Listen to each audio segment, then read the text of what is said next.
اگر تم لوگ کام نہیں کرو گے تو ہمارے پاس کھانے کو کچھ نہیں بچے گا۔ بڑے بیٹے نے باپ کی بات سن تیکھے لہجے میں کہا، بابا اگر آپ نے ہمیں مجبور کیا تو ہم یہ گھر چھوڑ دیں گے اور کہیں دور چلے جائیں گے، پھر جب ہماری کمی محسوس ہوگی تو آپ کو خود سمجھ آ جائے گی۔ یہ بات سن کر جمیل غصے سے کانپ اٹھا، اس نے خود پر سے قابو کھو دیا اور بڑے بیٹے پر ہاتھ اٹھا دیا۔ بیٹے نے دل ہی دل میں بہت برا محسوس کیا لیکن کچھ نہ بولا۔ جمیل کے غصے کا سامنا باقی بھائیوں کو بھی کرنا پڑا۔ بڑا بیٹا جو والد کا پہلا سہارا ہوتا ہے، اس طرح کے الفاظ استعمال کر کے والد کے دل پر گہرا زخم دے گیا، جیسے ان کی ساری محنت اور قربانیاں بے معنی تھی۔ جمیل آنسو بھری آنکھوں کے ساتھ اپنے کمرے میں چلا گیا۔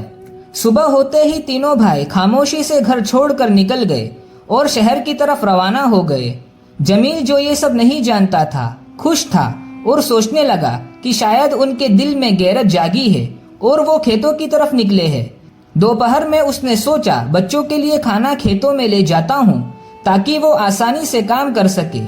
اگر کھانے کے لیے گھر آئے تو وہ پھر بہانے بنائیں گے۔ جمیل نے خوشی خوشی کھانے کا انتظام کیا اور کھیتوں کا رخ کیا۔ جب کھیتوں میں پہنچا اور بیٹوں کو وہاں نہ پایا تو اس کے دل کو شدید تکلیف محسوس ہوئی۔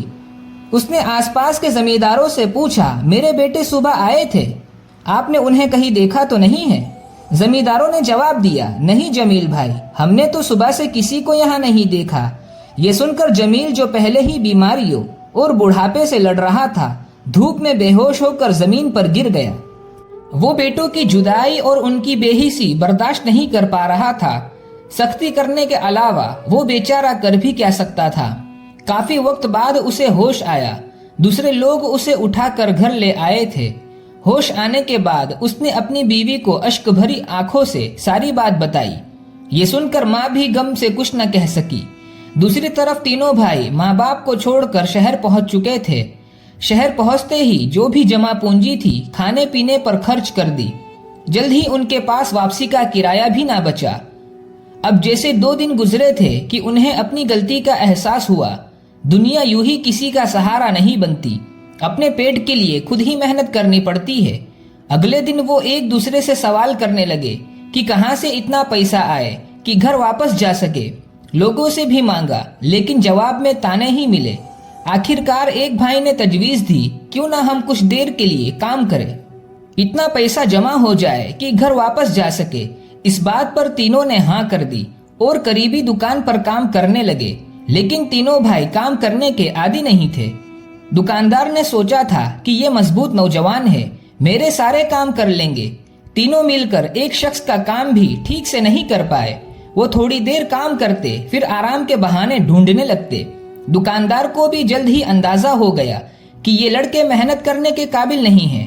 سارا دن دکان پر کام کرنے کی بجائے بے وقوفیوں میں گزر گیا، لیکن شام کو دکاندار نے انہیں کچھ پیسے دے دیے۔ یہ رقم دیکھ کر تینوں بھائی بہت خوش ہوئے اور اگلے دن گھر کی اور روانہ ہو گئے۔ جب وہ گھر پہنچے تو والدین کی اداسی میں کچھ کمی آئی۔ ماں نے جلدی سے کھانا پیش کیا اور ان کے آرام کے لیے انتظام کیا۔ جب بیٹے کھا پی کر سکون سے بیٹھے تو والد نے انہیں اپنے دل کا حال سنانا شروع کیا۔ آنکھوں میں آنسو لے کر وہ کہنے لگے، بیٹا میں ساری رات جاگتا ہوں اس فکر میں کہ میرے بعد تمہارا کیا ہوگا۔ میری عمر گزر گئی لیکن تم لوگوں کی بے فکری نے میرے دل کو دکھوں سے بھر دیا ہے۔ اس عمر میں لوگ کتنے سکون میں رہتے ہیں، لیکن تم تینوں کے اس برتاؤ کی وجہ سے میں غم میں ہی مر جاؤں گا۔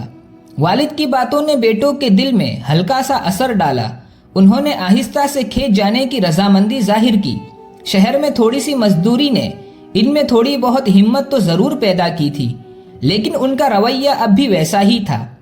وہ کھیتوں میں جاتے مگر کام کرنے کی بجائے وقت گزار کر واپس آ جاتے۔ ایک دن کا کام بھی ٹھیک سے نہیں کر پاتے۔ جمیل نے محسوس کیا کہ انہیں بیدار کرنے کے لیے ایک اور آخری قدم اٹھانا پڑے گا۔ اس نے تینوں کو پھر بلایا اور کہا، بیٹا میں نے سوچا کہ میں تم تینوں کی شادی دیکھ لوں، لیکن ایسا ممکن نہیں لگ رہا۔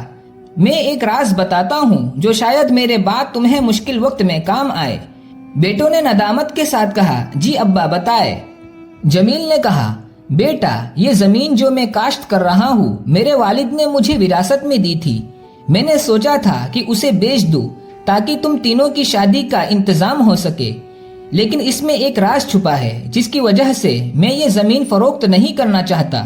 تینوں بیٹوں نے لالچ بھرے لہجے میں پوچھا، ابا کیا راز ہے، جلدی بتائے۔ جمیل نے آہستہ سے کہا، بیٹا میرے والد صاحب نے اسی زمین میں میرے سامنے سونے اور اشرفیوں کا ایک خزانہ دفن کیا تھا۔ انہوں نے کہا تھا کہ یہ مشکل وقت میں ہمارے گھر کے کام آئے گا۔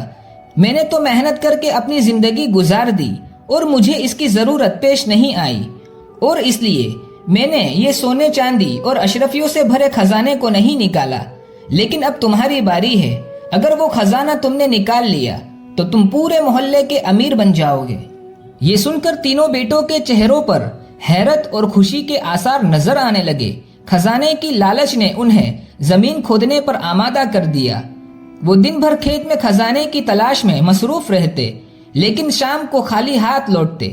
سارا کھیت کھودنے کے بعد انہوں نے باپ سے شکایت کی، ابا ہمیں تو کچھ نہیں ملا، اب کیا کرے؟ جمیل بیٹوں کو ساتھ لے کر کھیت میں پہنچا، لیکن جو منظر سامنے تھا اسے دیکھ کر وہ حیران رہ گیا۔ انہوں نے واقعی سارا کھیت کھود ڈالا تھا۔ وہ مسکرایا اور سکون سے کہا، یہ کھیت اب تیار ہے۔ خزانہ والد نے کئی عرصہ پہلے اس میں دفن کیا تھا، اب وہ کتنی گہرائی میں ہے اور کہاں ہے اس کا مجھے پتا نہیں، لیکن تم تینوں نے اچھی طرح زمین کی صفائی کر لی ہے تو کیوں نہ اس میں بیج ڈال دے، بارش آئے گی اور اچھی پیداوار ہوگی۔ کم سے کم خزانے کو پانے سے پہلے فصل تو مل ہی جائے گی۔ جب فصل کاٹ لیں گے تو پھر خزانہ ڈھونڈنے کا کام دوبارہ شروع کر لینا، اس طرح ہماری محنت بیکار نہیں جائے گی اور ایک ہی محنت سے دو فائدے ہو جائیں گے۔ تینوں بیٹے جو کئی دنوں کی مسلسل مشقت اور محنت سے تھک چکے تھے، آخرکار باپ کی بات ماننے پر آمادہ ہو گئے۔ جب تینوں بیٹوں نے کھیت میں بیج ڈالے اور فصل آگانے کا فیصلہ کیا تو اتفاق سے اگلے ہی مہینے شدید بارش ہوئی اور زمین بھرپور فصل کے لیے تیار ہو گئی۔ چند مہینوں بعد فصل پک کر تیار ہو گئی اور سب نے مل کر اسے کاٹ لیا۔ بیٹوں کو کام میں زیادہ دلچسپی نہیں تھی، لیکن خزانے کی امید نے انہیں مجبور کیا تھا کہ وہ اس کام میں شامل رہے۔ نتیجہ یہ نکلا کہ اس سال گندم کی بھرمار ہو گئی۔ جمیل کے گھر میں گندم کی کمی نہ رہی۔ کچھ گندم بازار میں فروخت کر دی گئی اور جو آمدنی ہوئی اس سے تینوں بیٹوں کی شادیاں بھی کر دی گئی۔ اس طرح جمیل نے اپنی دلی خواہش پوری کر لی۔ شادیوں کے بعد بیٹے دوبارہ کھیت کھودنے میں لگ گئے، لیکن وقت کسی کے لیے نہیں ٹھہرتا۔ کچھ وقت بعد جمیل اس دنیا سے رخصت ہو گیا۔ تینوں بیٹوں کے لیے یہ دل پر ایک بہت بڑا بوجھ تھا۔ باپ ان کے لیے زندگی کا سہارا تھا اور ان کے جانے کے بعد وہ جیسے خود کو اکیلا محسوس کرنے لگے۔ کئی دنوں تک تینوں بھائیوں نے اپنے والد کی کمی کی شدت سے محسوس کی۔ آج انہیں اس بات کا احساس ہو رہا تھا کہ والد کا سایہ سر پر ہونا ہی زندگی کی کئی مصیبتوں کو دور کر دیتا ہے۔ ان کی سستی، ان کی کاہل زندگی کا اثر انہیں اس لیے محسوس نہیں ہو پا رہا تھا کیونکہ ان پر ان کے والد کا سایہ تھا۔ گھر میں ان کی ماں اور بیویوں کا غم بھی ان کے دلوں پر بوجھ بن چکا تھا۔ انہوں نے ایک بار پھر خزانہ تلاش کرنے کی ٹھان لی۔